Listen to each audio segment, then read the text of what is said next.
Le mandamos un cordial saludo a nuestro querido público. Mi nombre es Bruno Mauricio Quiroz Arévalo, miembro de la Comisión de Proyección Académica de la Asociación Civil Derecho y Sociedad. Y en esta sección de entrevistas elaboradas por el portal jurídico interdisciplinario Polemos, tenemos el agrado de poder conversar con Johan Osorio, con Aarón Tinoco, Alison Pereira y Samantha Niña de Guzmán, quienes son estudiantes del 11º y 12º ciclo de la Facultad de Derecho de la Pontificia Universidad Católica del Perú y son parte del curso de Clínica Jurídica a cargo del doctor Pedro Grandes. En esta oportunidad conversaremos sobre la amicus curia que su clase está presentando a la Corte Suprema sobre el caso de Ana Estrada. En esta oportunidad comenzaremos con la primera ponencia que está a cargo de Johan Osorio. Muy buenas tardes, Johan. Un gusto tenerte acá en nuestra sección de entrevistas. Buenas tardes, muy agradecido por la oportunidad y me gustaría iniciar el caso señalando primero que justicia que tarda no es justicia. El acceso a la justicia es un derecho fundamental y no un favor. Y como tal, la tutela efectiva de un derecho constitucional siempre debe ser una realidad y no un sueño, porque como dijo Calderón de la Barca, los sueños, sueños son.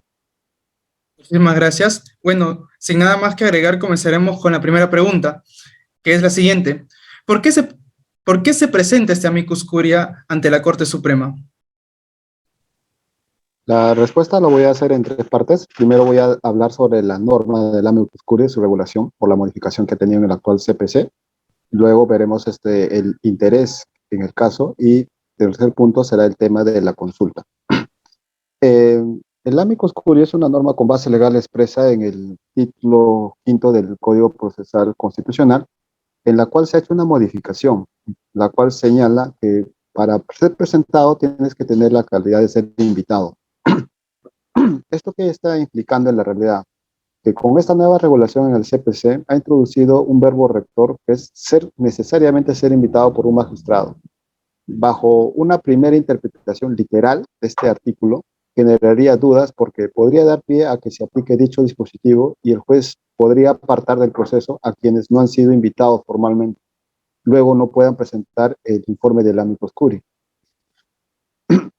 Pero el Tribunal Constitucional, a quien se le ha conferido la capacidad de ser el máximo intérprete de la Constitución, en agosto de este año, 2021, ha presentado un expediente que es el 0013-2021, al cual se pronuncia al respecto de esta norma vigente del Código Procesal Penal respecto al amicus curiae, y señala que esta norma debería interpretarse no en la literalidad que señalé, sino que no requiere tener la calidad de ser invitado para ser presentado, sino más bien lo que basta es que la parte lo solicite. Y en este caso nosotros estamos solicitando, a pesar de no tener la calidad de invitado, porque, como lo ha señalado la interpretación del Tribunal Constitucional, no amerita que tengamos esa calidad, sino bastaría solicitarlo. Y esto es importante porque con ello el TC está salvaguardando lo que en principio es democrático de un Estado propio de derecho constitucional. Las personas sí pueden participar presentando un amicus curiae, y esto se hace no haciéndolo de forma restrictiva, como plantearía equivocadamente esa norma del CPC, sino más bien de una forma aperta, como bien lo ha hecho el TC en este caso, porque tanto en su intervención del amicus curiae va a ser determinante porque va a ayudar a la finalidad de encontrar una respuesta que no sea cualquier arbitrariedad del juez, sino más bien una respuesta que sea certera, fundada en derecho. Máxime si estamos ante problemas complejos, como el caso que lo vamos a exponer, y como bien advertía de Working, en casos complejos, una justa solución es la que justamente garantiza derechos productos de un amplio debate, y eso es lo que genera el amicus curiae, una amplitud de debate sobre el tema.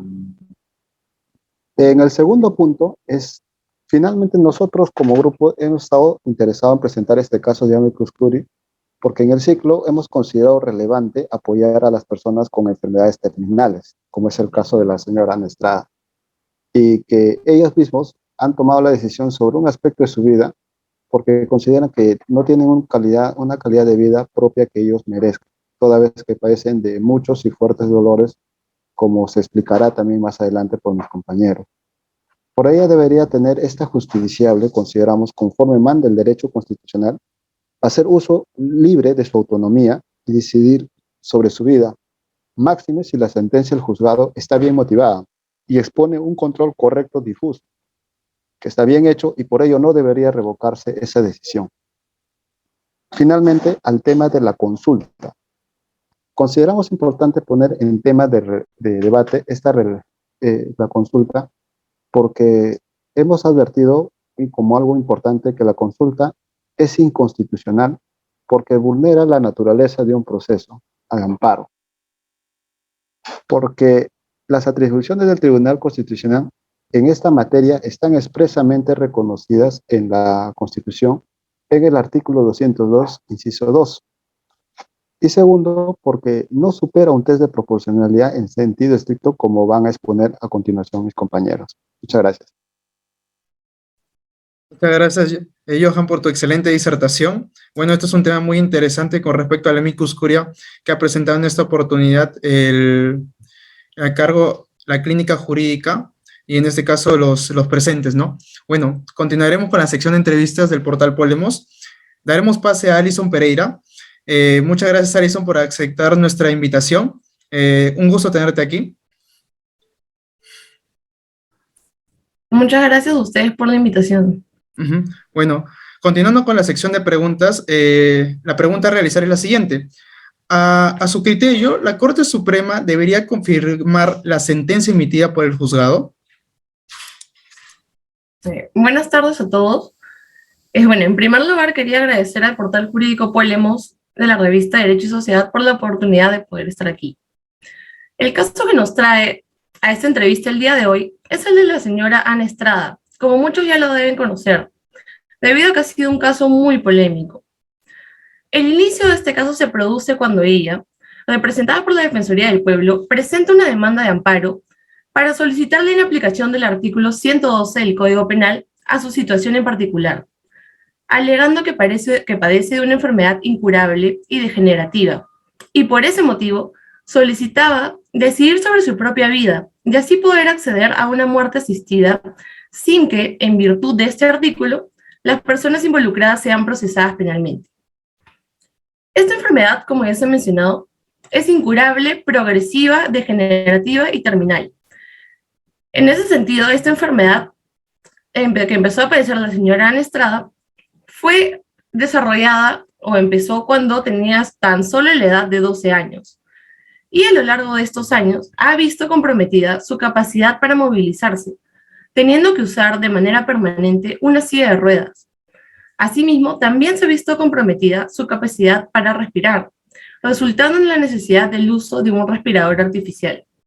Debemos tener en cuenta que esta enfermedad también está asociada a tratamientos invasivos y muy dolorosos, que procuran mantenerla con vida, mas no mejorar su estado de salud.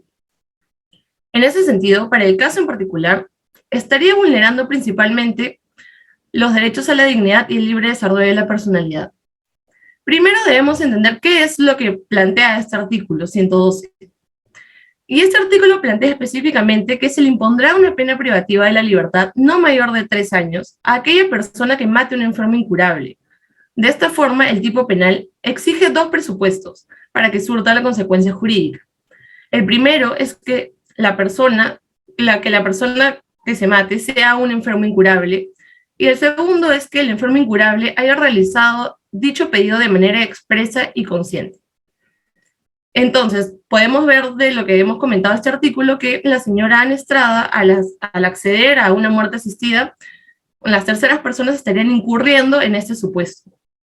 Ahora, el primer derecho involucrado, que es el derecho a la dignidad, se estaría vulnerando en tanto no se le está considerando como un fin en sí mismo, sino como un medio. En buena cuenta, y aunque sea duro de aceptar, se le considera como un objeto que debe mantenerse con vida a toda costa, porque se considera el derecho a la vida como el derecho fundamental más trascendental de todo el sistema jurídico.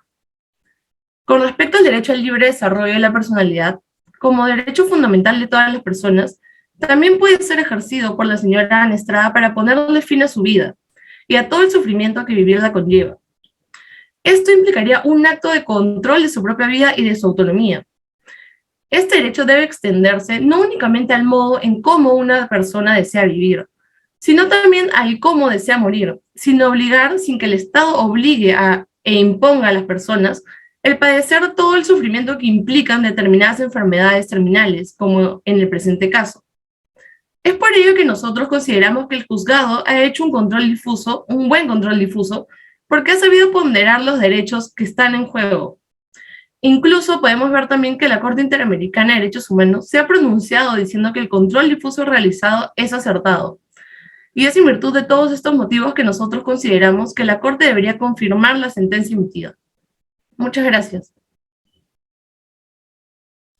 Gracias, Alison, por tu excelente disertación. Agradecemos por tu participación. Bueno, ahora bien, daremos paso a nuestro siguiente invitado. En esta oportunidad presentaremos a Aarón Tinoco. Muchas gracias por tu participación, Aarón, en esta sección de entrevistas gestionada por el portal Polemos. ¿Qué tal, Bruno? No, de hecho, muchas gracias a ustedes por el espacio que nos dan para poder explicar nuestras ideas acerca de este caso en el cual planteamos una inconstitucionalidad por el tema de la consulta. Muchas gracias, Aarón. Yendo a la pregunta de fondo, que es la siguiente, ¿qué opinión les merece la figura jurídica de consulta a la Corte Suprema y cuál es el rasgo de inconstitucionalidad? En el Amicus nosotros hemos tratado de responder ese interrogante yendo al origen en sí, a la naturaleza del control difuso.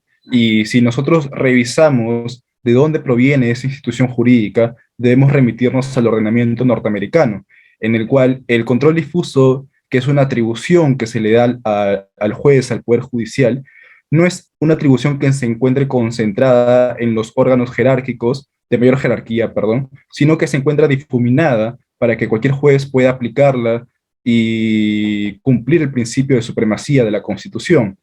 Entenderlo de modo contrario, es decir, que se concentra el control difuso en un órgano de mayor jerarquía, sería darle espacio a la postura del control concentrado, que es un debate que se dio hace muchos años entre el control difuso y control concentrado, pero el hecho de entender que el control difuso se concentra por ejemplo, en la Corte Suprema, sería darle validez al control concentrado y eso sí implicaría una desnaturalización de la institución.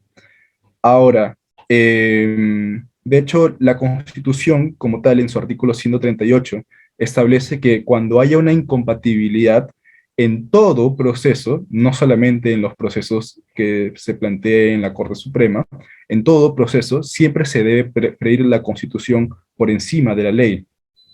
Y además, si nosotros somos conscientes de la nueva tendencia que se despliega en los ordenamientos, lo que debe primar es el Estado constitucional de derecho, y por lo tanto siempre debe prevalecer la Constitución y de ese modo garantizar los derechos fundamentales. Ahora, en cuanto a la figura de la consulta como tal, eso es una figura preconstitucional. La introducción de esta institución a nuestro ordenamiento se dio con la Ley Orgánica de 1963. De hecho, fue previo a que existiera un marco constitucional donde se reconociera componentes como, por ejemplo, la independencia judicial, que más adelante voy a hablar de ello. Ahora, de hecho, el principal argumento quizás que tiene la consulta para haberse mantenido por mucho tiempo es el tema de la predictibilidad, que brinda seguridad jurídica y que trata de proteger la supremacía de la Constitución a través de la revisión por parte de la Corte Suprema. Pero la verdad es que si nosotros nos ponemos a analizar, se está transgrediendo el principio de independencia judicial, que es un principio constitucional en el artículo 139, inciso 2, y sobre todo en el aspecto de la independencia interna. El Tribunal Constitucional tiene un pronunciamiento acerca de este componente de la independencia judicial en el ámbito interno, y es que la autoridad judicial no va a poder sujetarse al pronunciamiento de su mismo, o sea, de su mismo órgano, siempre y cuando, a excepción, solamente haya un medio impugnatorio. En caso no lo haya, la discrecionalidad, la decisión y todo lo que haya determinado el juez debe entenderse como correcto, a no ser que haya una apelación. Además, recordemos que tenemos una garantía que es la debida motivación. Entonces, no es que el juez pueda decidir lo que desee, sino es que en realidad al momento de emitir su fallo, ese fallo debe encontrarse debidamente motivado. Ahora, dicho esto de que la consulta vulnera la independencia judicial, nosotros en el Amicus hemos elaborado un test de proporcionalidad en el cual, a manera de introducción, decimos que con el tema de idoneidad, si bien sí reconocemos que preliminarmente la consulta logra su cometido de brindarle una supremacía o predictibilidad o seguridad jurídica al tema de la Constitución, con el tema del test de necesidad, es preciso señalar que la consulta no pasa este peldaño, ya que existen otros mecanismos que no son tan lesivos a la independencia judicial y que le permitan al Poder Judicial mantener la predictibilidad y seguridad jurídica, como puede ser los precedentes o la elaboración de acuerdos plenarios o la garantía que ya mencioné de la debida motivación y los propios recursos impugnatorios, porque recordemos que acá la consulta a la Corte Suprema se da cuando no hay un medio impugnatorio y se ha efectuado un control difuso. Entonces, teniendo en cuenta que para nosotros el tema de la consulta se cae en el peldaño de necesidad y en el sentido de, y en el aspecto de proporcionalidad en sentido estricto, el daño que genera es mucho mayor al que trata de proteger, nosotros consideramos que la consulta como tal es inconstitucional, pero acá debemos hacer una acotación. O sea, es preciso en verdad acotar que aun cuando la figura de la consulta no haya pasado el test de proporcionalidad, o sea, en el presente amicus que hemos elaborado, no solicitamos la expulsión de esta institución procesal del ordenamiento jurídico peruano, sino que en realidad exhortamos a que su uso se limite a supuestos en los que realmente pueda ponerse en peligro la seguridad jurídica y la supremacía de la Constitución. Me explico. Supongamos que el Tribunal Constitucional, como supremo intérprete de la Constitución, ya sea por la Constitución o por su ley orgánica, ya se haya pronunciado con respecto a una norma y haya determinado que es compatible con la Constitución. En ese caso, por un tema de predictibilidad, o sea, y por lógica y de seguridad jurídica, en ese caso sí cabría hacer una revisión de esa sentencia por parte de los distintos distritos judiciales que comiencen a aplicar un control difuso, porque de esa forma se va a tratar de mantener la misma línea jurisprudencial que el Tribunal Constitucional ha decidido que las demás cortes o instancias lleven a cabo.